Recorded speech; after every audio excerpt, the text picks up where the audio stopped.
Hello and welcome to the History of the Germans, episode 106, How to Make a Mark in Brandenburg.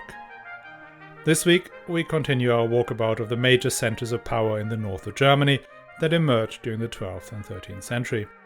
We talked about Holstein and Lübeck, and now it's time to talk about the Mark of Brandenburg, which means we need to talk about a character that had bit-part roles in the podcast for quite some time, Albrecht the Bear.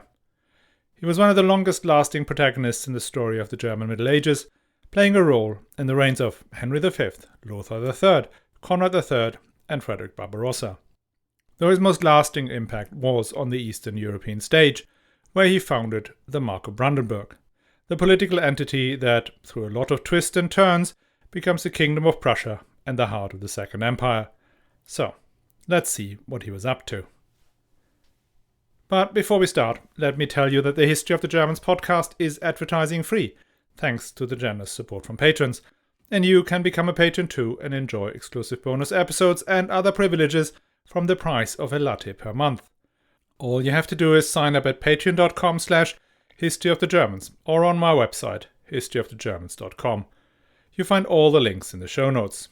And thanks a lot to Thor E, Andreas S, Evan L, and Zoe S, who've already signed up. I'm sorry, but to explain the story of the Mark of Brandenburg, we have to go back to the appointment of Lothar III as Duke of Saxony in 1106. Again. I know, you must be wondering how often we are going to do this. Is this guy really that important?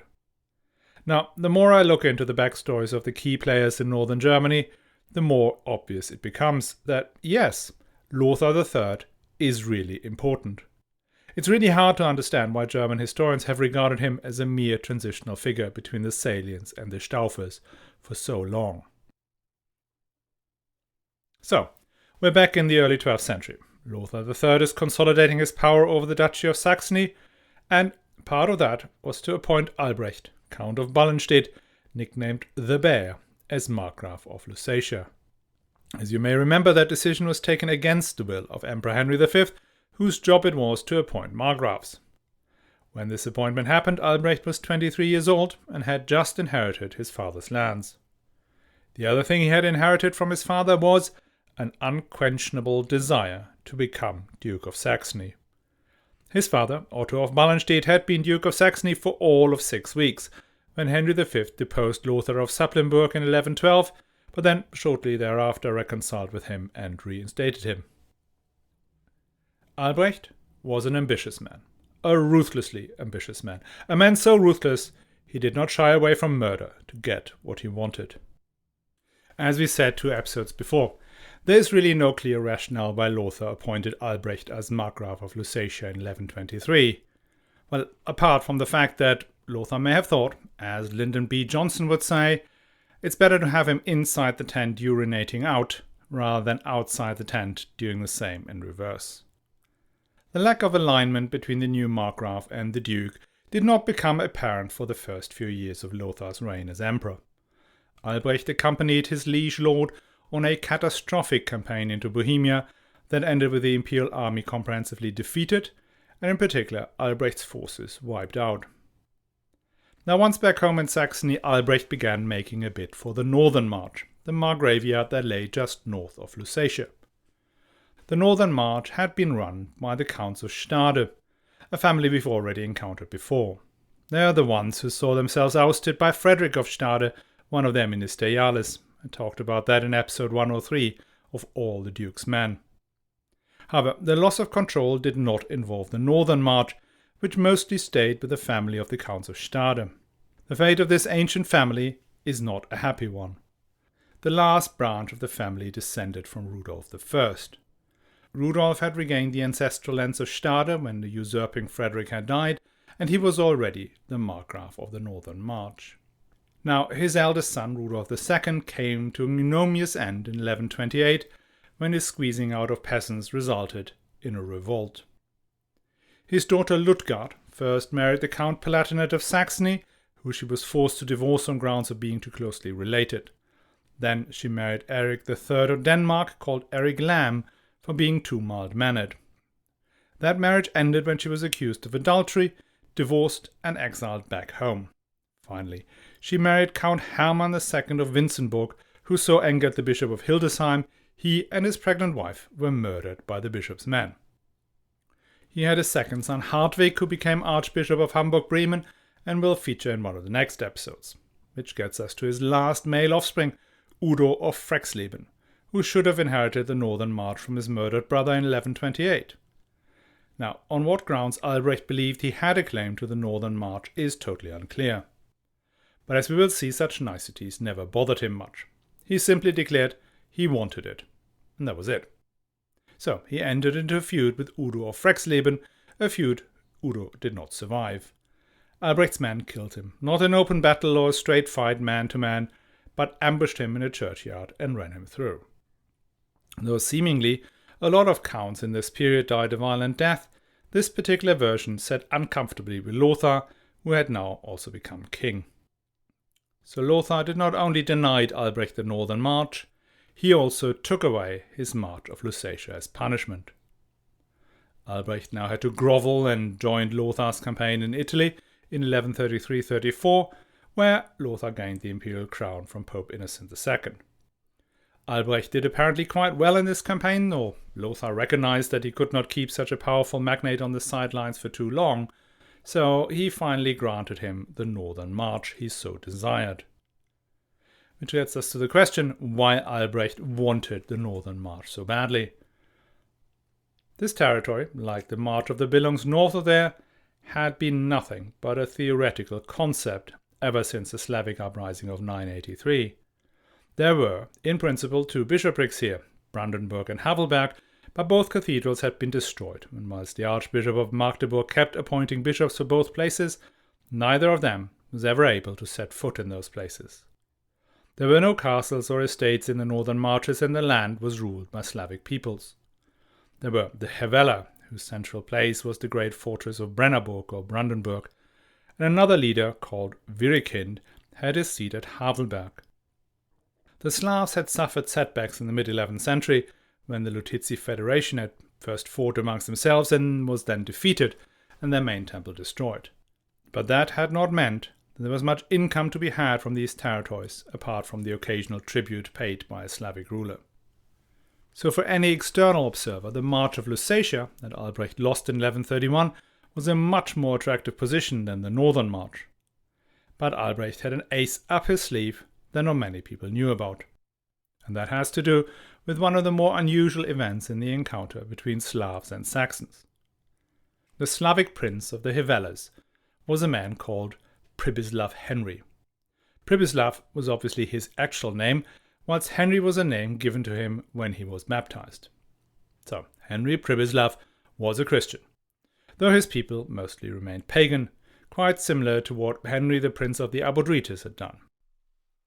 Now, this guy, Pribislav Henry, had come to power in 1127 when his predecessor, a certain Meinfried, had died a violent death. In the following year, 1128, Pribislav Henry stands godfather to Albrecht's eldest son, Otto, and gives the little boy the region of Zauche as a godfather's present. All that is accompanied by a further secret side deal, and that deal says that should Pribislav Henry die without heirs, his lands would go to Albrecht the Bear. Right. Now there is remarkably little speculation why Pribislav Henry would do such a thing.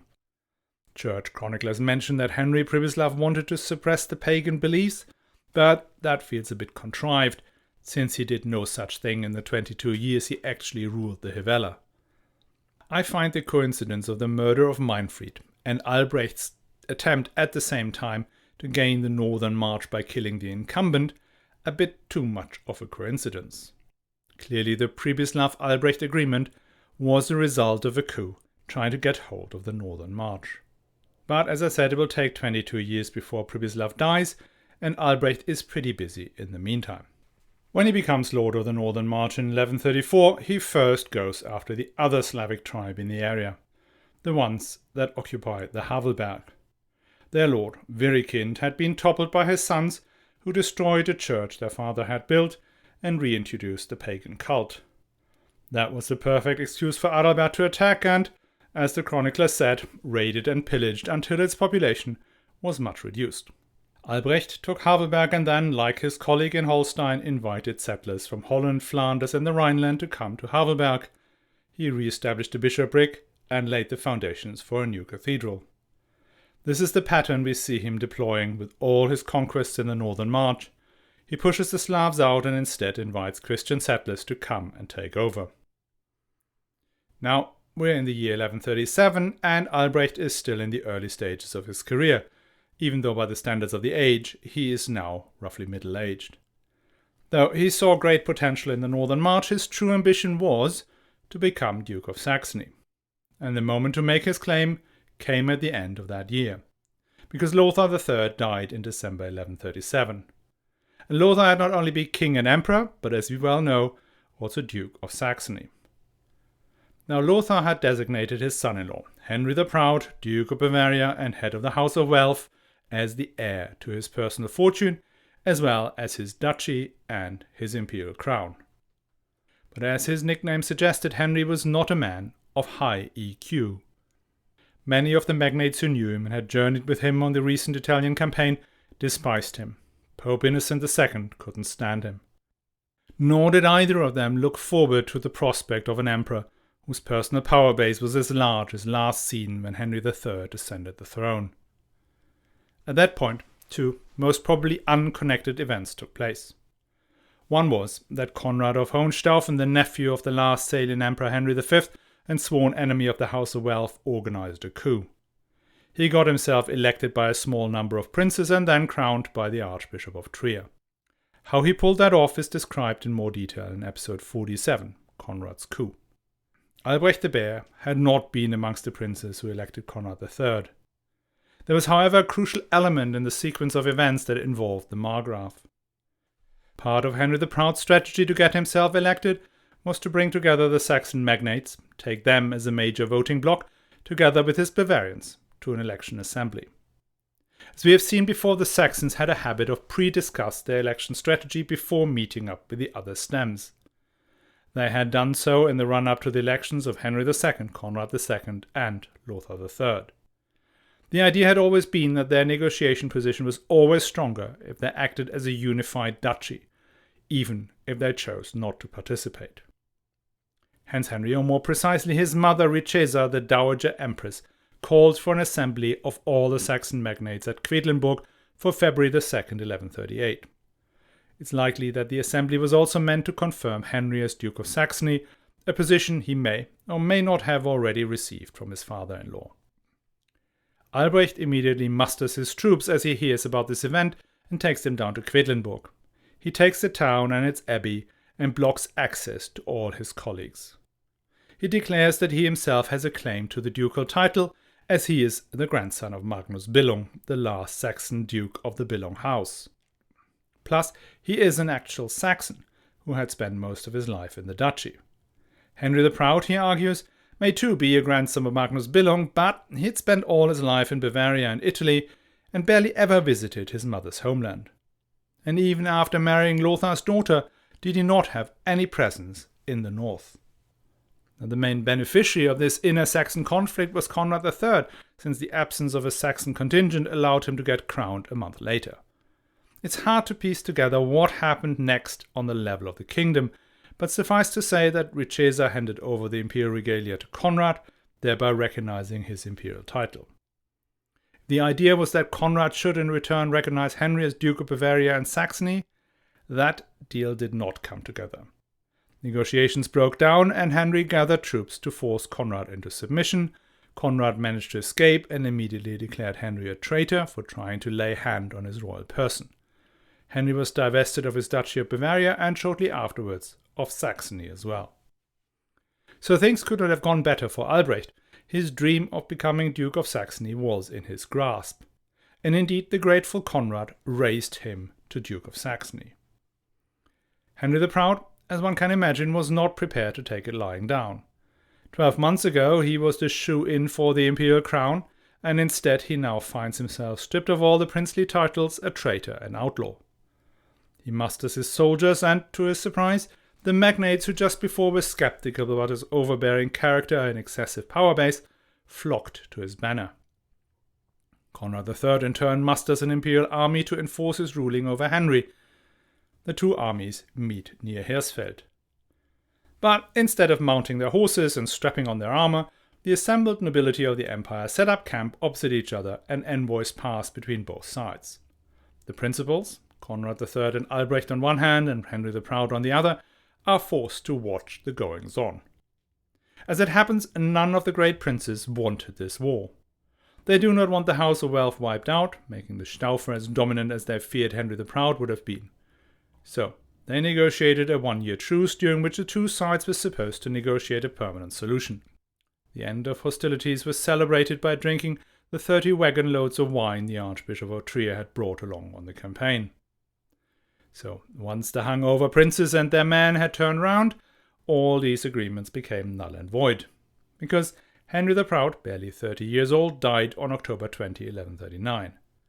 Rumours of poison went round immediately, as Henry had still been fairly young and in robust health.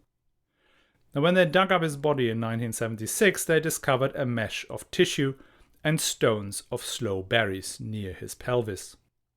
This suggests he had consumed the berries whole, and they had blocked his intestines. Raw sloe berries are extremely tart and are impossible to slip through undetected. Plus, the seeds contain hydrogen cyanide and are known to be poisonous. That suggests Henry had consumed them as some sort of ill-advised treatment against another ailment. So, for once, it wasn't Albrecht himself who killed his opponent. Henry the Proud had left behind a small boy, imaginatively called Henry as well. That should now really be the moment Albrecht gets what he wants. But still, he doesn't. The little boy's mother, Gertrude, and most importantly his grandmother, the fabulous Richeza, widow of Emperor Lothar III, fight for the boy's inheritance.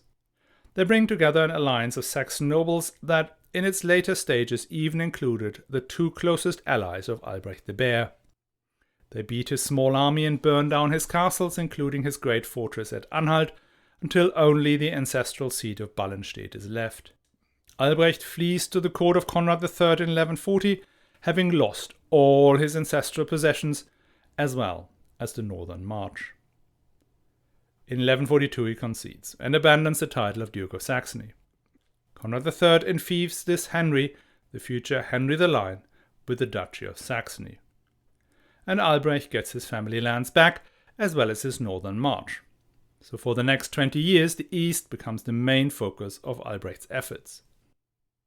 His efforts to populate his lands, both the devastated territory and his family possessions, as well as the lands east of the Elbe, focus on bringing in more and more settlers from the west. Helmund of Bosar is positively giddy with excitement about the achievement of Albrecht's colonization. Quote, "Strong men came from the ocean's shores and have settled in the lands of the Slavs. They've built cities and churches, creating wealth beyond counting." End quote. In 1147, Albrecht takes part in the Wendish Crusade. The split of the crusade into two parts I mentioned before had likely to do with the rivalry between Henry the Lion and Albrecht the Bear. Albrecht's contingent went to Pomerania, only to return without much to show for it. Upon the return journey, though, some members of the Crusader army did stay behind, forced some Slavic villages under their power, and created baronetcies around their castles. There they invited colonists, driving the colonization further east. Some of their names, like Gans, Puttlis and Ploto, will reappear regularly in the history of Prussia. In 1150, it's finally time for the big transition. Henry Pribislav, Prince of the Hevellas, had died. Now, as we said early on, he had made Albrecht the Bear his sole heir, for reasons unknown. Henry Pribislav's widow conceals her husband's death for several days as messengers hurtle down to Ballenstedt to summon the new prince. Albrecht arrives armed to the teeth and takes over the Brandenburg. Brandenburg is not just an important fortress that had stood there for hundreds of years. It's also a massive symbol. It was taken by King Henry the Fowler in the early 10th century and was the epicenter of the Slavic revolt in 983. And even though its ruler, Pribislav Henry, had been nominally a Christian and allowed the construction of a church on the outskirts of the town, inside still stood the holy temple of Triglav, a three-headed pagan deity. bringing Brandenburg under the control of a Saxon margrave and replacing a pagan altar with a new cathedral was a hugely symbolic event. When Albrecht arrived, he immediately cleansed the town of, quote, heathens who'd been known as bandits and idolaters. How thorough this expulsion was is hard to judge. Probably not that thorough, since he left behind a garrison of Saxons and Slavs. Things seem to have held together reasonably well until 1157. That is when a certain pagan prince, Jascha or Jaska of Köpenick, appears on the scene. Jaska may have been a relative of Pribislav Henry. In any event, he made claims for Brandenburg. One has to assume that Brandenburg has as much significance for the Slavs as it has for the Saxons. At some unknown date, Jasko bribed the garrison of Brandenburg and takes the great fortress back for the Slavs. Albrecht gathers a large army and besieges Brandenburg. We have no contemporary description of its defences. What is likely is that Brandenburg was constructed in the way Slavic fortresses had been built for centuries. There is a reconstruction of a Slavic fortress at Radoš between Dresden and Berlin. These are built as wooden frames filled in with the earth from the surrounding moats. These castles had to be rebuilt roughly every 20 to 30 years as the wood deteriorated. And these castles, despite the somewhat crude construction technique, were extremely effective and hard to capture. Albrecht encircled Brandenburg, and only after a long siege did Jasko's garrison surrender. They were allowed to leave, and on June 11, 1157, Albrecht the Bear raised his flag on top of the castle. From then on, he would use the title Markgraf of Brandenburg. In the following decade, the Slavic population of Brandenburg was either assimilated or expelled. In their stead, a large number of, again, Dutch, Flemish, Rhenish, and people from the Harz Mountains moved in. In 1165, Albrecht laid the foundation stone for a new cathedral of Brandenburg. And in the meantime, he expanded his territory further east. Potsdam and Spandau were his forward positions. The latter is today part of Berlin. Whilst Albrecht expands and consolidates his territory in his family lands and in the Mark of Brandenburg, Henry the Lion does the same with Saxony. His attempts to further centralize the duchy and gather the lands of magnates whose families had died out led to opposition. Finally, Albrecht finds some powerful allies against his foe, and for a moment his hope to become Duke of Saxony after all these years rekindles. But again, all the efforts run into the opposition of the Emperor Frederick Barbarossa and his long-standing policy to support Henry the Lion in all and everything. The only side effect of this uprising is the reconciliation between Henry and the Abodrites that allowed the descendants of Niklot to become the Dukes of Mecklenburg.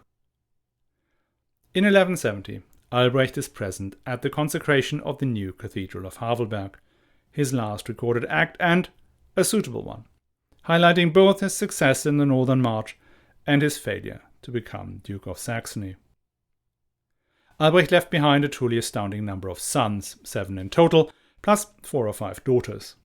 And since he was a nobleman and magnate, not a ruling king, he split his inheritance amongst 5 of his sons. 2 had fortunately become clerics, and 1 of whom would become Archbishop of Hamburg-Bremen. Now his oldest son Otto inherited the Mark of Brandenburg. He turned out to be a worthy successor of his father. He continued the policy of bringing in settlers from the west. Under his sons and their successors, the Margraviate expanded north and eastwards. The Margraves took full advantage of the fragmentation of Polish power and expanded their territory well beyond the Oder River and north into Pomerania. Most of the cities in Brandenburg were founded in this 13th century, including Berlin. The descendants of Albrecht the Bear ruled the Margraviate until 1320, when the last of the Ascanian Margraves died. Though there was a plethora of other branches of Albrecht's family, Emperor Louis IV, the Bavarian, granted the Margraviate to his youngest son. His descendants had little interest in what was called the Holy Roman Empire's sandbox on account of its poor soil. Ownership was pushed around between the houses of Wittelsbach and Luxembourg before in 1415 the Emperor Sigismund enfeoffed the March to Frederick, Burggraf of the Castle of Nuremberg. He was the first of the House of Hohenzollern to rule the March. His descendants inherited the land of the Teutonic Knights in Prussia, and as they tried to rise to royal rank, chose the title of King of Prussia to avoid an affront to the Emperor. and the rest is history. What made the Margraviate stand out, though, was that despite its rather modest wealth, it was one of the 7 Kurfürsten, the electors who had the right to choose the emperor. Whilst this right was only confirmed in the Golden Bull of 1356, the system of electors predates it by more or less a century, making the Ascanian Markgrafs of Brandenburg one of the preeminent imperial princes. Which brings us swiftly to the other son of Albrecht, his youngest, Berthold. Berthold had received the castle of Anhalt, one of the 3 main holdings of the Ascania family. 10 years after the death of Albrecht, Berthold will achieve what his father had forever dreamt of. He became the Duke of Saxony. In 1180, Henry the Lion's regime in the Stem Duchy had fallen under the opposition from his magnates. Frederick Barbarossa had to let his old ally go, and the duchy was split up. The Archbishop of Cologne received Westphalia, the western part, whilst Berthold of Anhalt was nominally in charge of the east. But he did not get much of the lands that Henry the Lion held, not even Lüneburg, which was originally part of the Billung inheritance and hence part of the ducal estate. In fact, the House of Welf, elevated to Dukes of Brunswick, were infinitely more powerful than poor Berthold. Many of the smaller territories in Saxony gained immediacy, making them imperial princes outside the reach of the Duke of Saxony.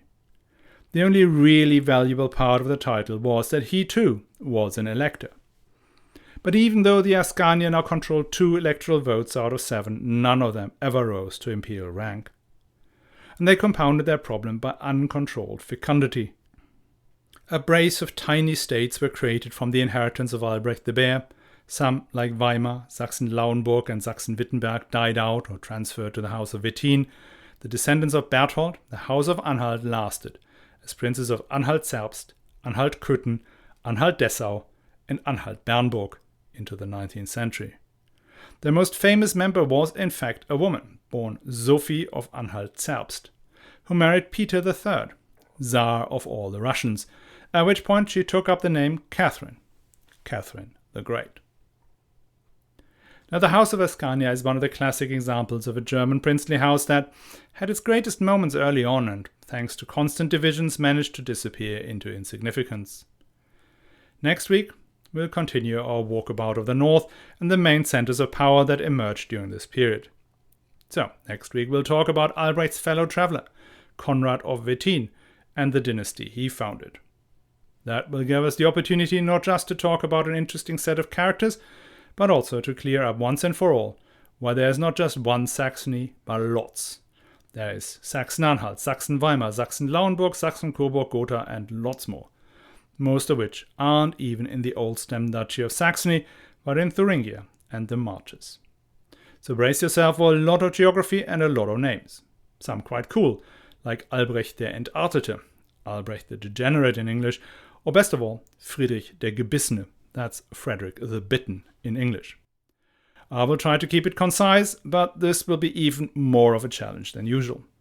So, I hope you'll join us and concentrate. This time there'll be a quiz up at the end. Before I go, let me thank all of you who are supporting the show, in particular the patrons who've kindly signed up on patreon.com/historyofthegermans. It is thanks to you this show does not have to do advertising for products you do not want to hear about. If Patreon isn't for you, another way to help the show is sharing the podcast directly or boosting its recognition on social media.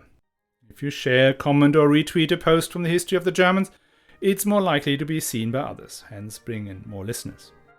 My most active places are Twitter @GermansHistory and my Facebook page, History of the Germans Podcast.